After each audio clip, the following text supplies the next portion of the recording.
स्वामी, 59 पुत्रियों के पिता बनने का सौभाग्य आपको प्राप्त हुआ है, किंतु आपके मुखमंडल पर हर्ष के स्थान पर विषाद की ये छाया कैसी? देवी, पिता बनने का सुख निसंदेह बहुत ही सुखद है। तो फिर जिन्हें स्वयं सप्तऋषियों का आशीर्वाद प्राप्त हो, उनके लिए आपका ये चिंतन? हमें उनकी चिंता नहीं है देवी, चिंता है तो अपने कुल के गौरव की। अर्थात? देवी, हमारी 59 पुत्रियां सर्वगुण संपन्न हैं, परंतु उनके सभी गुण लौकिक होंगे, जबकि हमें दिव्य शक्तियों से परिपूर्ण एक ऐसी पुत्री की आशा है जो अपने अलौकिक गुणों से दक्ष कुल की कीर्ति को सदा के लिए अमर कर दे। स्वामी, देवी, संभव है आपको हमारी ये अभिलाषा अनुचित लगे, परंतु हम अच्छी तरह जानते हैं कि हमें क्या चाहिए और उसे कैसे प्राप्त करना है।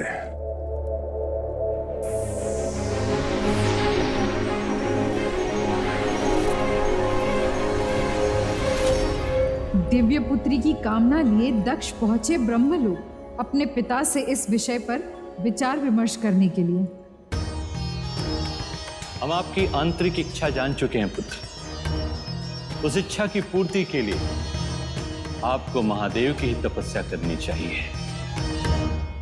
तपस्या तो क्या, मैं उस अघोरी शिव को तनिक भी सम्मान नहीं दूंगा पिताश्री, जिसने भैरव अवतार में आपके 5वें शीश को काट दिया था। कौन है आप? किसकी अनुमति से आप यहाँ चले आए हैं? सत्य सत्य हैं हम, नाम से रुद्र और कर्म से संहाकार। होंगे आप रुद्र, करते होंगे संहार, किंतु हम आपको नहीं जानते और ना ही आपका कोई अस्तित्व है हमारे सामने। इतना अहंकार?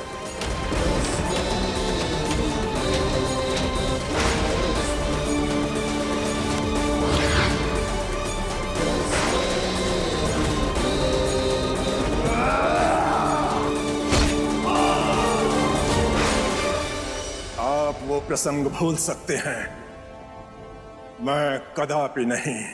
उसमें हमारी ही भूल थी पुत्र। हमारे पंचम शीश में अहंकार था। कटु वचन से उसने महादेव का अपमान किया था। आप कृपालु हैं, क्षमाशील हैं पिताश्री, इसलिए ऐसा कह रहे हैं।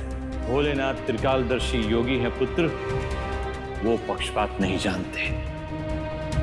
इस सृष्टि के लिए सृजन जितना आवश्यक है, उतना ही संहार भी।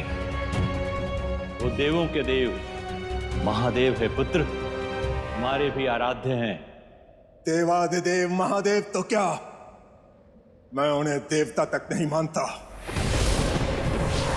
दिव्य पुत्री की प्राप्ति के लिए मैं मां आदिशक्ति की तपस्या करूंगा और मुझे पूर्ण विश्वास है पिताश्री कि मां आदिशक्ति मुझे वैसे ही पुत्री प्रदान करेंगी जैसी मैं इच्छा रखता हूं। अदम्य इच्छा से बड़ा प्रेरक और क्या हो सकता है भला? प्रजापति दक्ष भी एक दिव्य पुत्री की आशा लिए माता आदिशक्ति की तपस्या में लीन हो गए। ओम ऐं ह्रीं क्लीं चामुंडाय विच्चाय। आंखें खोलो प्रजापति दक्ष, आपकी तपस्या सफल हुई।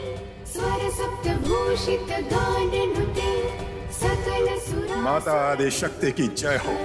जय जय हे मधुसूदन कामिनी संतान। आपको प्रजापति दक्ष का कोटि कोटि प्रणाम स्वीकार हो माता। कहिए पुत्र, क्या इच्छा है आपकी? आप तो अंतर्यामी हैं माता, आप तो सब कुछ जानती हैं। जिस पुत्री की छवि आपकी कल्पना में है, हम आपको वरदान देते हैं, ठीक वैसी ही पुत्री आपको प्राप्त होगी।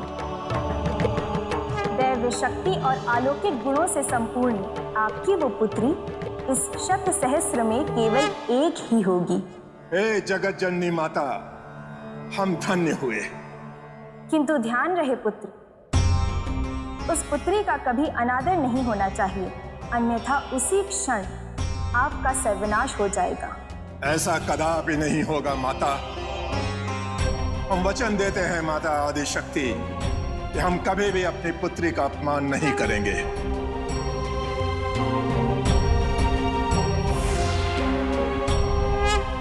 इसके पश्चात प्रजापति दक्ष की पत्नी ने एक और कन्या को जन्म दिया। लाइए हमें दीजिए। अरे वाह, मां आदिशक्ति की कृपा से प्राप्त हुई हमारी पुत्री सती। परंतु सती के एक विचित्र आचरण ने प्रसूति को चिंता में डाल दिया।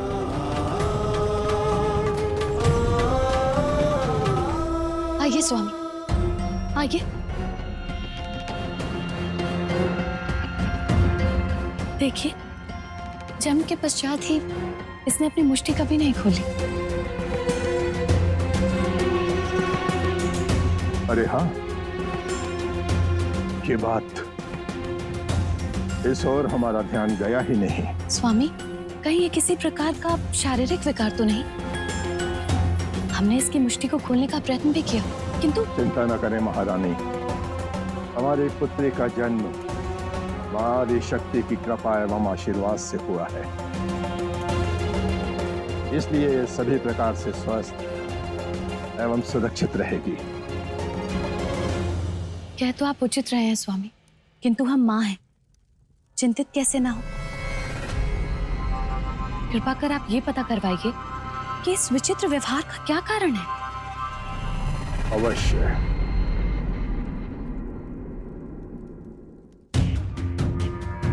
कुछ ज्ञात हुआ ज्योतिषाचार्य? हमने हमारे ग्रंथ, वर्तमान पंचांग सब कुछ देख डाले, परंतु हमें इस बंद मुष्टि का कारण समझ में नहीं आया महाराज। परंतु ये कैसे संभव है आचार्य? क्या आप जैसे ज्ञानी महान पुरुषों के पास इस बात का कोई उत्तर नहीं है?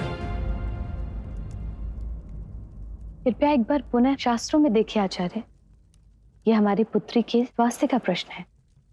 वेदों के गहन अध्ययन के पश्चात भी बड़े बड़े विद्वानों को इसका कारण ज्ञात नहीं हुआ।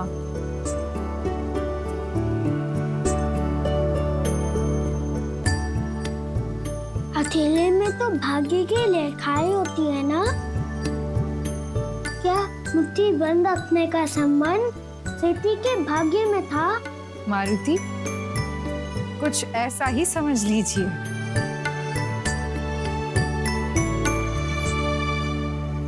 क्योंकि उसके आगे जो हुआ उसे प्रारब्ध के अतिरिक्त और कुछ नहीं कहा जा सकता।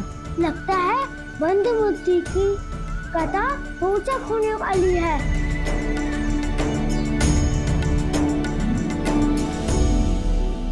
ये उत्सुकता बालपन की सरलता से ही आता है ना प्रभु,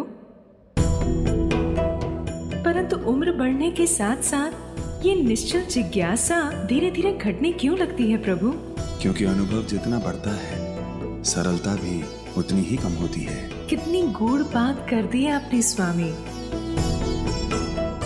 संसार के उतार चढ़ाव भरे मार्ग में एक शिशु बने रहना किसी वरदान से कम नहीं। जिस प्रकार मारुति के मन में आज ये प्रश्न है कि देवी सती के बंद मुष्टि का भेद क्या है, उसी प्रकार कदाचित माता अंजनी के हृदय में भी ये प्रश्न आएगा कि उनके पुत्र के 11 मुखी होने का अर्थ क्या है। किंतु हनुमान के 11 मुखी स्वरूप के दर्शन इतनी शीघ्र माता अंजनी को नहीं होंगे। जब वो युवा अवस्था में राम काज में अपना अनुपम योगदान दे रहे होंगे, तभी उनके 11 मुखी बनने का उद्देश्य पूर्ण होगा। जय हनुमान ज्ञान गुण सागर, जय कपीस तिहु लोक उजागर।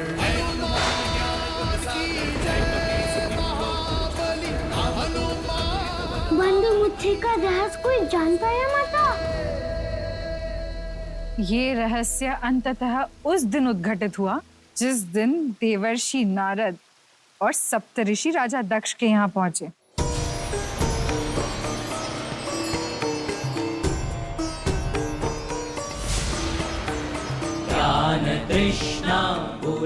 प्रणाम ऋषिवर। हम जानते हैं दक्षराज, आदि शक्ति की तपस्या द्वारा आपने सती को प्राप्त किया, और ये भी कि उस शिशु कन्या ने जन्म से ही अपनी मुष्टि नहीं खोली। अब आप ये जानने को उत्सुक है राजन कि उस बंद मुष्टि का रहस्य क्या है? आप सभी ज्ञानी जनों से हमारा विनम्र अनुरोध है कि आप सभी हमारी इस उलझन को सुलझाएं। ये विषय इतना सरल नहीं है दक्षराज। नारायण नारायण, आप चिंता ना करें भ्राता, कारण जानने का कोई भी प्रयोजन नहीं है। हम अभी पुत्री सती की मुष्टि खोल देते हैं। और फिर देवर्षि नारद ने खेल खेल में उनकी मुष्टि खोलने का प्रयास किया, कभी खिलौनों से लुभाकर, कभी उन्हें हंसाकर, परंतु उस छोटी सी कन्या की वज्र मुष्टि ऐसी थी कि खुले ही नहीं। देवऋषि भी विफल हो गए। नारायण नारायण। अंत में जब कोई उपाय काम नहीं आया तो नारद जी ने उन्हें स्मरण किया जिनके लिए कुछ भी असंभव नहीं। और जैसे ही देवर्षि नारद ने डमरू बजाना आरंभ किया, सती उसकी धुन में झूम उठी। उसी परमानंद स्थिति में सती की मुष्टि खुल गई। हर हर महादेव।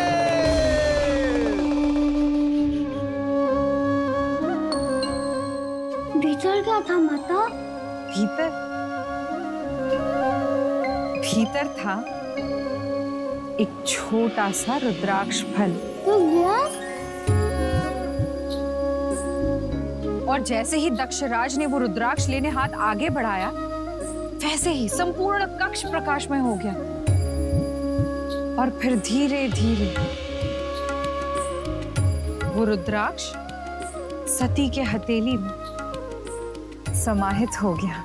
अद्भुत। परंतु ये देखकर दक्षराज जितने अचंभित हुए, उससे भी अधिक वो क्रोधित हुए थे। भ्राता नारद, ये आपने क्या किया? आपकी उलझन को सुलझाने का एक सफल प्रयास भ्राता। क्यों, क्या हुआ? आपने उस अघोरी के डमरू की ध्वनि हमारी पुत्री को सुना दी। नारायण नारायण।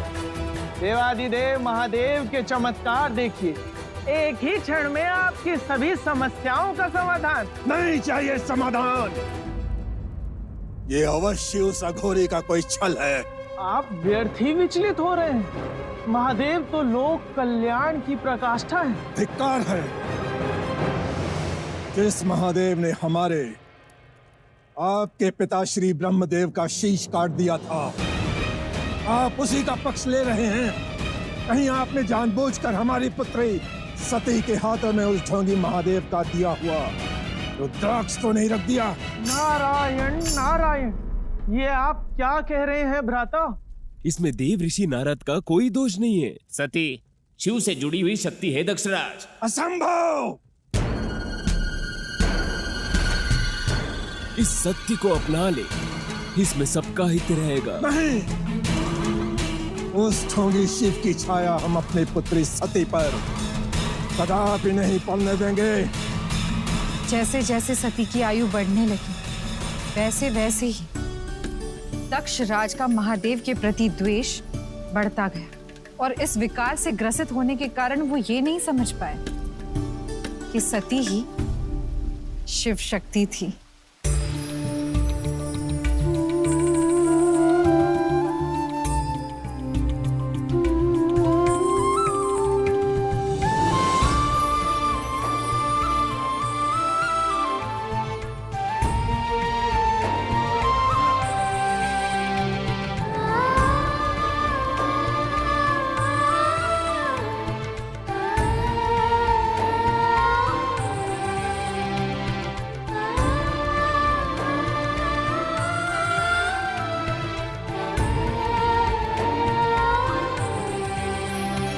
हमारी मधुर ध्वनि से प्रिय इसको वो मिट्टी का खिलौना लग रहा है। इस कन्या से इसका सुख चैन छीन लेंगे हम।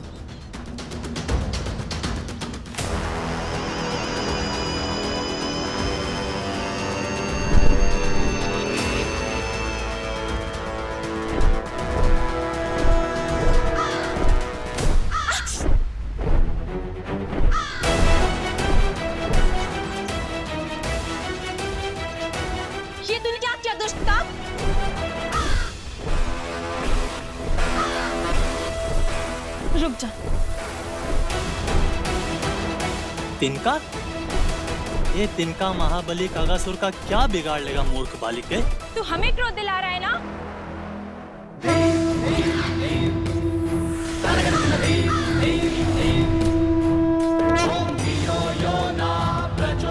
ये तिनका ब्रह्मास्त्र कैसे बन गया?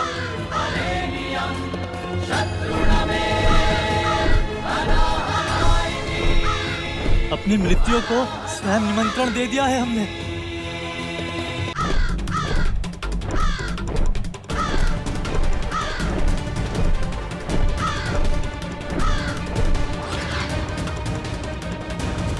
हे ब्रह्मदेव, कृपया अपनी समाधि को विराम दीजिए और हमारी पुकार सुनिए।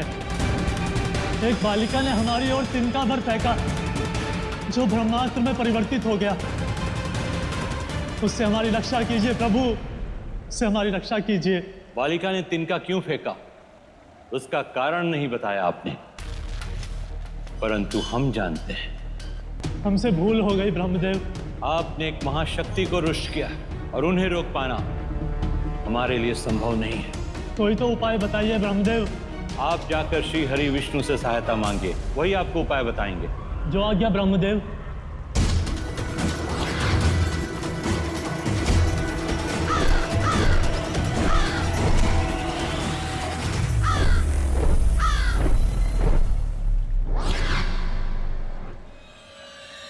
प्रणाम माते। श्री हरि विष्णु जी की शरण में आए हैं हम। उनसे विनती करनी है कि वो हमारे प्राणों की रक्षा करें। ये तो आदि शक्ति की पूर्ण ऊर्जा है। हमारे सहायता कीजिए माता। शांत हो जाइए। इस शक्ति से केवल आपको महादेव ही बचा सकते हैं। परंतु ब्रह्मदेव ने कहा यहाँ एक क्षण भी व्यय ना करें। यदि प्राण बचाने हैं तो शीघ्र अतिशीघ्र महादेव के शरण में जाइए। जो आज्ञा माता लक्ष्मी।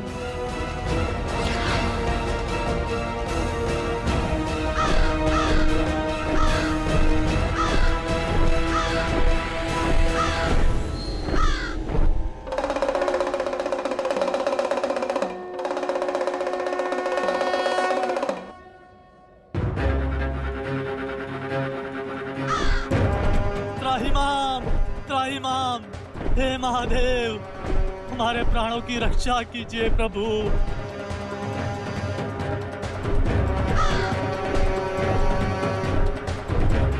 एक आप ही है इस ब्रह्मांड में जो हमें बचा सकते हैं। करुणा सिंधु, दया कीजिए भोलेनाथ, अन्यथा वो ब्रह्मास्त्र हमारे प्राण लेकर ही मानेगा।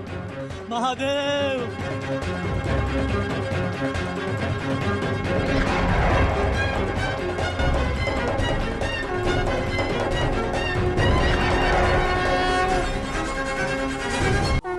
शिवम शिवम ओम शिवम शिवम ओम शिवम शिवम ओम नमः शिवाय। रुद्र रुद्र महारुद्र स्वयं सर्वेश्वर सर्वव्यापक सर्वज्ञात शंकर सिद्धेश्वर रुद्र रुद्र महारुद्र स्वयं। दक्ष पुत्री सती किन चारों में खो गई माता? ये प्रथम बार था जब महादेव ने सती की उपस्थिति को अनुभव किया था। सती भी तो देव शक्ति थी, है ना माता? हाँ मारुति, वो आदि शक्ति का वरदान थी, अर्थात उन्हीं का अंश थी सती। और इसका प्रमाण एक और अलौकिक घटना से मिला था। कदाचित मेरा भाग भी तुम्हारे समान होता सती। ऐसा क्या है हमारे भाग में सुभद्रा जो तुम्हारे भाग में नहीं? एक सुदर्शन राजकुमार। क्या? जी हाँ, तुम्हारे पिता दक्ष महाराज तुम्हारी कुंडली ऋषि मुनियों को दिखा रहे हैं, और एक हमारे घर वाले हैं जिन्हें हमारी कोई चिंता ही नहीं है। हमारी कुंडली? परंतु क्यों? अरे मेरी बोली सखी, तुम्हारे विवाह का समय आ गया है, इस कारण तुम्हारे लिए वर खोजा जा रहा है। परंतु अभी तो हम स्वयं को ही खोज रहे हैं। अब अपने पति के साथ मिलकर खोजना, बड़ा आनंद आएगा तुम्हें। ये कोई परिहास का विषय नहीं है सुभद्रा, अभी हमें विवाह की कोई शीघ्रता नहीं। किंतु दक्ष महाराज को तो है। परंतु ये हमारे जीवन का प्रश्न है। पिताश्री हमसे परामर्श किए बिना कोई निर्णय नहीं ले सकते। तो कैसा वर?